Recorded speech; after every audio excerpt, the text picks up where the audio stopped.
Social মিডিয়ায় ছবিটি আসার পর অনেকেই একটি বিষয় খেয়াল করেছেন। এই লুকে যে পোশাকটি দেখা যাচ্ছে, ডিজাইন, কালার আর স্টাইল সব মিলিয়ে অপু বিশ্বাসের আগের একটি লুকের সঙ্গে বেশ মিল রয়েছে। এই কারণে প্রশ্ন উঠেছে, তাহলে কি বুবলি অপু বিশ্বাসকে কপি করে এমন পোশাক পরেছেন? আসলে ফ্যাশনের জগতে এমন মিল নতুন কিছু নয়। একই ট্রেন্ড, একই রং, একই কাট, অনেক সময় একই ডিজাইনের পোশাক একাধিক তারকার গায়েও দেখা যায়। একে কপি বলা যায়, আবার একে ট্রেন্ড অনুসরণও বলা যায়। কালো সাদা রঙের পোশাক এমনিতেই চিরকালীয় ফ্যাশন। এই রঙে যে কেউই আলাদাভাবে নজর কেড়ে নিতে পারে। কারো স্টাইল হয় নরম ও শান্ত, কারো স্টাইল হয় আত্মবিশ্বাসে গ্ল্যামারাস।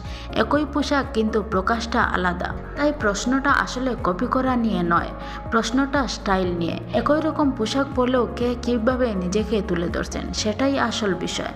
এই ছবিটি নিয়ে আলোচনা চলছে। কেউ বলেছে মিল আছে, কেউ বলেছে এটা নিছক ফ্যাশন। তবে একটা কথা মানতেই হবে, এই লুক আবারও দর্শকের নজর কেড়েছে।